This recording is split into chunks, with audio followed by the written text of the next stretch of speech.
Hello friends, welcome to Bharathi vlogs. இன்றைக்கி நம்ம இந்த வீடியோவில் என்ன பார்க்க போகிறோம் அப்படின்னு சொல்லிட்டு பார்த்தோம்னா, ஒரு ஹெல்த்தியான ரொம்பவும் டேஸ்டான பனானா ரோல் எப்படி பண்ணுறது அப்படின்னு சொல்லிட்டு பார்க்கலாம். அதுக்கு முன்னாடி இப்போ தான் ஃபஸ்ட் டைம் எங்கள் சேனலை பார்க்குறீங்கன்னா மறக்காமல் எங்கள் சேனலை சப்ஸ்கிரைப் பண்ணுங்கள். வாங்க நம்ம வீடியோக்குள்ளே போகலாம். இதுக்கு பார்த்தீங்கன்னா ஒரு பாத்திரத்தில் நான் 1 கப் அளவுக்கு மைதா மாவு எடுத்துருக்கேங்க. இந்த 1 கப் அளவு மைதா மாவுக்கு வந்துட்டு ஒரு 3/4 கப்பு போல் சுடு தண்ணி தேவைப்படுங்க. உப்பு வந்துட்டு கொஞ்சமாக போட்டுக்கோங்க. ஒரு கப்பு எடுத்துருக்கோம்னா ஒரு 2 பிஞ்ச் அளவுக்கு இருந்தால் போதும். ஏன்னா உப்பு அதிகமாக போட்டோம்னா டேஸ்ட் வந்துட்டு சரியாக வராது. அதுக்காக தான் அரை உப்பு இருந்தால் கூட போதும். இப்போ இதை வந்துட்டு நம்ம நல்லா சுடு தண்ணி ஊற்றி தாங்க நம்ம கலரணும். இது வந்து கை வச்சு கலர முடியாது. அதனால் ஒரு ஸ்பூன் எடுத்துக்கோங்க. தண்ணி நல்லா கொதிக்க இருக்கட்டும். இது வந்து கொஞ்சம் கொஞ்சமாக தண்ணி ஊற்றி வந்து நம்ம கலரிக்கணுங்க. ஏன்னா இப்போ நம்ம பச்சை தண்ணி ஊற்றி கலரும் போது நம்ம கை வச்சு கலருவோம். அதனோட பதம் எப்படி இருக்குது அப்படின்னு சொல்லிட்டு நமக்கு தெரியும். இப்போ நம்ம சுடு தண்ணி ஊற்றுறதுனால நம்ம வந்து கொஞ்சம் கொஞ்சமான தண்ணி தான் சேர்த்துக்கணும். கொஞ்சம் கொஞ்சமாக ஊற்றி நல்லா கலரிட்டு கொஞ்சம் ஆறுனதுக்கப்புறம் நம்ம கை வச்சு கலரிக்கலாம்.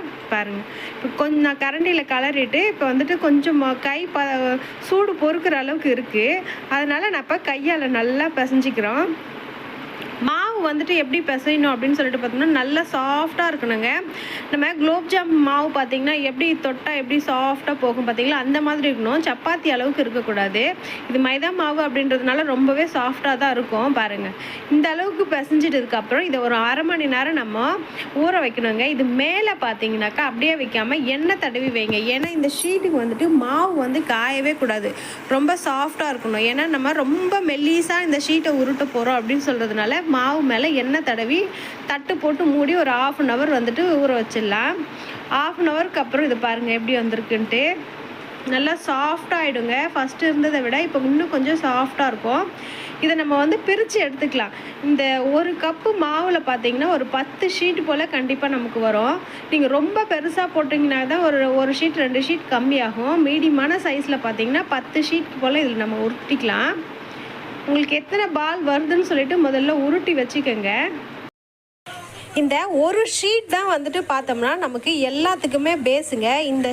இந்த மாதிரி ஒரு ஷீட் செஞ்சுட்டு நம்ம இதில் வந்துட்டு சமோசா பண்ணலாம், வெஜ் ரோல் பண்ணலாம். இந்த ஒரு ஷீட்டை வச்சு நம்ம நிறைய இது பண்ணலாம். இந்த டிஷ்ஷஸ்லாம் வந்துட்டு நம்ம செய்யலாங்க. இப்போ இந்த ஷீட்டை வந்துட்டு நம்ம கீழே மாவு போட்டு நல்லா திரட்டிக்கலாம். இதுக்கு வந்துட்டு மாவு கொஞ்சம் தாராளமாக போடுங்க. சப்பாத்தி மாவுக்கு போடுறப்பல மேலே கருகிலாம் வராது. அதனால் தாராளமாக மாவு போட்டு கையாலேயே இந்த மாதிரி தட்டிட்டு சின்ன சைஸில் தட்டினாலுமே இந்த மாதிரி வரும். அதுக்கு மேலே பார்த்தீங்கன்னா கொஞ்சம் எண்ணெய் தடவிட்டு மறுபடியும் நம்ம மாவு போடணும். ஏன்னா வந்துட்டு இந்த எண்ணெயும் மாவும் தான் வந்துட்டு மேலே இருக்கிற அந்த ஷீட்டை வந்துட்டு நமக்கு 2ஆக பிரிக்கிறதுக்கு வந்துட்டு ஹெல்ப் பண்ணுங்க. நீங்கள் மாவு வந்துட்டு கம்மியாக போட்டுட்டீங்க அப்படின்னு சொல்லிட்டா நம்மளால் ஷீட்டை வந்துட்டு பிரிக்கவே முடியாது. அதனால இது மேலே நல்லா தாராளமாக மாவு போட்டுட்டு நம்ம மெல்லிசாக திரட்டிக்கலாம். இதை வந்துட்டு நம்ம அப்படியே ரவுண்ட் ஷேப்பில் திரட்டி எடுத்துக்கலாம். ரொம்ப அழுத்தம் கொடுக்காதீங்க, கொஞ்சம் மெல்லவே போட்டு தேய்ச்சாலே அது நல்லா பரவிடும். ஏன்னா இந்த மாவு வந்துட்டு ரொம்ப சாஃப்டாக தான் இருக்கும். ரொம்ப அழுத்தம் போட்டு நம்ம தேய்ச்சிட்டோம்னா பிரிக்கும் போது நமக்கு கொஞ்சம் கஷ்டமாக இருக்கும். உங்களுக்கு இந்த மாதிரி சைடில் நம்ம கல்லில் போடுறதுக்கு முன்னாடியே இந்த மாதிரி சைடில் கட் பண்ணிட்டும் போடலாம். அப்படி இல்லைனாக்கா நீங்கள் கல்லில் போட்டு எடுத்ததுக்கு அப்புறமும் நம்ம சைடில் வந்துட்டு இந்த மாதிரி கட் பண்ணிக்கலாம். நான் ஏன் இப்போ இது இந்த மாதிரி கட் பண்ணுறேன்னா நம்ம வந்து இந்த மாவை வந்து திருப்பி யூஸ் பண்ணலாம். இதுவே நம்ம கல்லில் போட்டுட்டு இந்த மாதிரி கட் பண்ணோம்னாக்கா நம்மளால் அந்த மாவை யூஸ் பண்ண முடியாது. அதுக்காக தான் வந்துட்டு நான் இப்போவே கட் பண்ணி எடுத்துக்கிறேன். பாருங்கள், நல்லா 4 சைடும் கட் பண்ணி எடுத்துக்கோங்க ஸ்கொயர் ஷேப்பில். கல் வந்துட்டு ரொம்ப காய வச்சிடாதீங்க, மீடியமான சூட்லேயே இருக்கட்டும். ஏன்னா இதை நம்ம ரொம்ப நேரம்லாம் வந்துட்டு திருப்பி போட போகிறது கிடையாது. சும்மா லைட்டாக வந்துட்டு அந்த ஷீட்டை பிரிக்கிறதுக்கான சூடு அதில் இருந்தால் போதும்.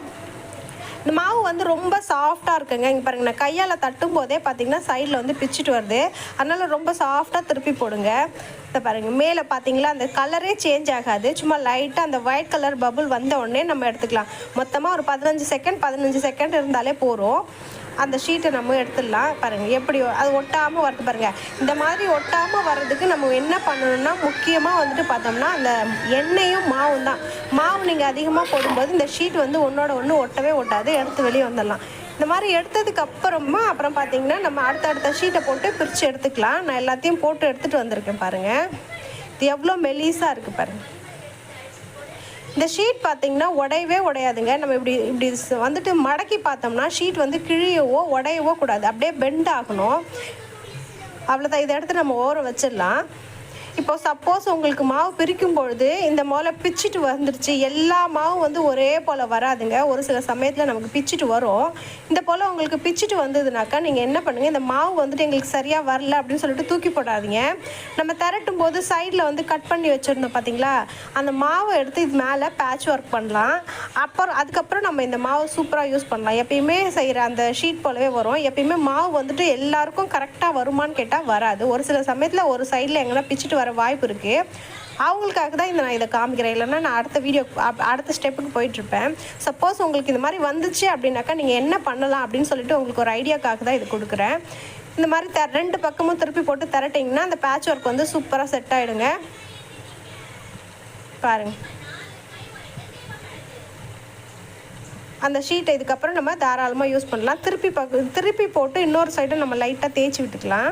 எங்கன்னா சின்ன சின்ன டேமேஜ் இருந்தாலும் சரியாயிடும். ரொம்ப பெரிய கிழிஞ்சு போச்சுன்னா அந்த ஷீட்டுக்கு இதை யூஸ் பண்ண முடியாதுங்க. எங்கன்னா சைடில் இந்த போல் கிழிஞ்சிருச்சு, சின்னதாக கிழிஞ்சிருச்சு அப்படின்னாக்கா நம்ம இதை யூஸ் பண்ணிக்கலாம். அவ்வளோதான், நம்ம ஷீட் வந்துட்டு ரெடி ஆகிடுச்சிங்க. பாருங்கள், இது வந்துட்டு பார்த்திங்கன்னா நான் சைட்லலாம் கட் பண்ணவே இல்லைங்க. எதுக்கு மாவு வேஸ்ட் பண்ண வேண்டாம் அப்படின்னு சொல்லிட்டு நான் ரவுண்டாகவே போட்டு எடுத்துட்டேன். இதுவும் எவ்வளோ சூப்பராக பிரிக்க வருது பாருங்கள். இந்த போலவும் நீங்கள் யூஸ் பண்ணிக்கலாம். ஸ்கொயர் ஷேப் தான் வேணும்னா தான் நீங்கள் கட் பண்ணணும். இல்லை ரவுண்டாகவே வேணும் அப்படின்னு சொன்னால் இந்த போல் எடுத்துக்கலாம். இதுவும் வந்து ஒட்டவே ஒட்டாதுங்க. எவ்வளோ மெலிசாக சூப்பராக இருக்குது பாருங்கள். ரெண்டுத்தையுமே நான் உங்களுக்கு எப்படி வந்துட்டு ரோல் பண்ணுறது அப்படின்னு சொல்கிறேன் பாருங்கள். இது பார்த்திங்கன்னா வாழைப்பழம் ஊர்லேருந்து எனக்கு அம்மா எடுத்துகிட்டு வந்தாங்க. இது எங்கள் தோட்டத்திலே காய்ச்ச பழம் தான். இது வந்துட்டு பூம்பழம் அப்படின்னு சொல்லுவாங்க. அந்த பழம் தான் எடுத்திருக்கேன் நான். நீங்கள் எந்த பழமாக இருந்தாலும் ரொம்ப கொலன்ட்டு எடுக்காமல் நம்ம நார்மலாக ஸ்டிப்பாக இருக்கிற அளவுக்கு ஒரு வாழைப்பழம் எடுத்துக்கோங்க. ஒரு வாழைப்பழத்தை வந்துட்டு நம்ம உரித்து 2ஆக கட் பண்ணி தான் வைக்க போகிறோம். முழு பழம் வைக்க போகிறது கிடையாது. ஒரு வாழைப்பழத்தை 2ஆக கட் பண்ணிக்கோங்க. இந்த மாதிரி சைடில் உங்களுக்கு ஷேப் வேணும்னா சைடில் கட் பண்ணி விட்டுக்கோங்க. இதை கட் பண்ணி இந்த மாவெல்லாம் பார்த்திங்கன்னா தூக்கி போடாதீங்க. இது அப்படியே எண்ணெயில் போட்டு பொரிச்சோம்னா பூரி போல் சாப்பிட்டுடலாம். நல்லா மொறுன்னு தான் இருக்கும். ஏன்னா இது ரொம்ப மெல்லிசாக இருக்குது இல்லைங்களா, அதனால் வந்துட்டு இது நல்லா அப்படியே எண்ணெயில் போட்டு பொரிச்சு சாப்பிட்ருங்க. இது மாதிரி பிரச்சனை வரக்கூடாதுன்ட்டு தான் நான் வந்துட்டு ஆரம்பத்துலேயே உங்களுக்கு கட் பண்ணிக்க சொன்னேன். சைடில் வந்துட்டு நம்ம மாவாக திரட்டும் போது உங்களுக்கு ஸ்கொயர் ஷேப் தான் வேணும்னா நம்ம மாவு திரட்டும் போதே வந்து போட்டுட்டு சைடில் கட் பண்ணி போட்டுருங்க. இது பார்த்தீங்கனாலே உங்களுக்கு தெரியும் பாருங்கள். இது எங்கன்னா உடையுதா பாருங்கள். நம்ம அழுத்தினோம்னா கூட அந்த இடத்துல உடையாது, நல்லா சாஃப்டாக தான் வரும். இப்போ நான் அந்த ரவுண்ட் ஷேப்பில் உருட்டினதையும் ஸ்கொயர் ஷேப்லேயே உருட்டினதையும் எப்படி சொல்லிவிட்டு நம்ம ஒரே போலவே ரோல் பண்ணலாம் அப்படின்றதையும் காமிக்கிறேன். இப்போ நம்ம ஸ்கொயர் ஷேப் எடுத்துக்கலாம். இதில் ஃபில்லிங் வந்துட்டு வாழைப்பழத்தை 2ஆக கட் பண்ணிக்கோங்க. முழு பழம் வேண்டாம், 2ஆக கட் பண்ணி நம்ம வச்சுக்கலாம். வெறும் வாழைப்பழமும் வச்சுட்டு நம்ம ரோல் பண்ணிக்கலாங்க. ஆனால் இது கூட வந்துட்டு நம்ம பார்த்தோம்னாக்கா தேங்காய் பூ வச்சு செஞ்சோம்னா தான் ரொம்ப சூப்பராக இருக்கும். நான் உங்களுக்கு ரெண்டுத்தையுமே செஞ்சு காமிக்கிறேன். இது வந்து கொஞ்சம் தள்ளி வச்சுக்கோங்க. கார்னரில் வைக்காமல் கொஞ்சம் தள்ளி வச்சுட்டு அந்த ஷீட்டை வந்துட்டு எப்படி மடிக்கிறேன்னு பாருங்கள். ஒரு பக்கமாக மடிங்க. இந்த ரோல் வந்துட்டு வாழைப்பழத்துக்கு அடியில் போச்சுன்னா நமக்கு வந்து பிரிஞ்சு வராது. கீழே வந்துட்டு சுருட்டினதுக்கப்புறம் சைடில் இந்த போல் மடிச்சுக்கோங்க. சைடில் வந்துட்டு இந்த பாருங்கள், அப்போ தான் வந்துட்டு இந்த சைடில் மடிக்கும்பொழுது தான் நமக்கு வந்துட்டு வெளியில் வராது. வாழைப்பழமாக இருந்தாலும் சரி, அதுக்குள்ளே வைக்கிற எந்த ஸ்டஃபிங்காக இருந்தாலுமே நமக்கு வந்துட்டு வெளியில் வராது. அவ்வளோதான். இதை நம்ம ரோல் பண்ணி வச்சுக்கலாம்.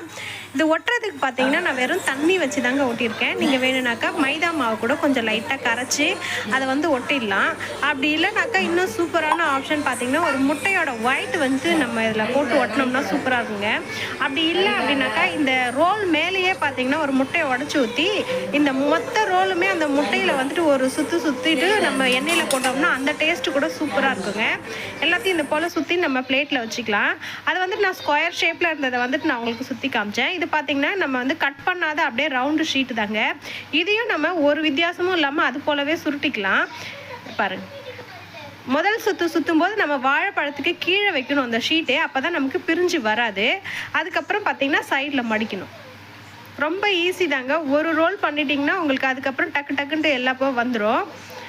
இது கூட இந்த மாதிரி நான் வெறும் வாழைப்பழம் வச்சு தான் நமக்கு கடையில் கொடுப்பாங்க. இது கூட ஆனால் நம்ம தேங்காய் பூ துருவலும் வெள்ளை பாகும் வச்சுட்டு அந்த கலவையை வந்து இதுக்குள்ளே வச்சோம்னா சூப்பராக இருக்குங்க. இதுக்கு மேலே அந்த தேங்காய் பால், தேங்காய் பூ, வாழைப்பழம், அப்புறம் பார்த்தீங்கன்னா மேலே முட்டை ஒரு கோட்டிங் கொடுத்தோம்னா அது வந்து செம அல்டிமேட்டாக இருக்குங்க. குழந்தைங்க வந்து மிச்சம் இல்லாமல் சூப்பராக சாப்பிட்ருவாங்க. நான் அந்த தேங்காவோட துருவல் உங்களுக்கு காமிக்கிறேன் பாரு. இது பார்த்தீங்கன்னா வெறும் நம்ம தேங்காவும் வெல்லம் வந்துட்டு பாகு வந்துட்டு ஒரு பதம் கம்பி பதம் வர அளவுக்கு நான் எடுத்திருக்கேன். அது கூட தேங்காய் பூவை கலந்து அப்படியே நம்ம இதில் வச்சுக்கலாம். இதுக்கு மேலே நம்ம வாழைப்பழம் வச்சுக்கலாம். இந்த டேஸ்ட் வந்துட்டு நிஜமாவே சூப்பராக இருக்குங்க. வெறும் வாழைப்பழம் வச்சு கொடுக்குறத விட இந்த பழம் கொடுத்து பாருங்கள், குழந்தைங்க வந்துட்டு சூப்பராக சாப்பிட்ருவாங்க. இதுக்கு வேறு எந்த சைட் டிஷ்ஷுமே தேவையில்லைங்க. இது அப்படியே நம்ம ரோலாக சாப்பிட்டுடலாம். அதையும் மீறி உங்களுக்கு ஸ்வீட்னஸ் வேணும் அப்படின்னாக்கா நம்ம இதுக்கு மேலேயும் ஒரு சுகர் கோட்டிங் கொடுத்துக்கலாம்.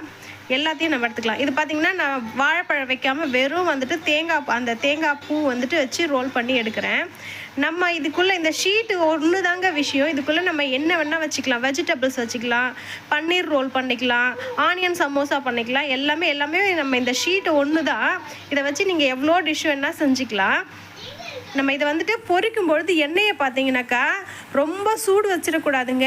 மெல்லமான சூடு தான் இருக்கும். இங்கே பாருங்கள், நான் போட்ட உடனே அதில் பபிள்ஸ் டக்குன்னு வரல பாருங்கள். கொஞ்சம் நேரம் கழிச்சு தான் வரணும். ஏன்னா இது உள்ளே இருக்கிறது எல்லாம் கிறிஸ்பியாக சாஃப்டாக வேகணும் அப்படின்னா நம்ம கொஞ்சம் மிதமான தீயில் வச்சு தான் இதை வந்து பொரிச்சு எடுக்கணும். ரொம்ப அவசரப்பட்டு கடன்ட்டு நம்ம பொரிச்சு எடுத்துட்டோம்னா மேலே இருக்கிற லேயர் வந்துட்டு கலர் சேஞ்ச் ஆகிடும். உள்ளே ஆனால் வந்துட்டு அப்படியே இருக்கும். இதை வந்துட்டு நம்ம ஒரு 2-3 வாட்டி வெயிட் பண்ணி பொறுமையாக திருப்பி போட்டு நல்லா ப்ரௌன் கலர் ஆனவுடனே நம்ம எடுத்துக்கலாங்க. அப்போ தான் மேலே இருக்கிற லேயர் வந்துட்டு ரொம்ப கிறிஸ்பியாக இருக்கும், உள்ளே வந்து நல்லா சாஃப்டாக வந்துருக்கும்.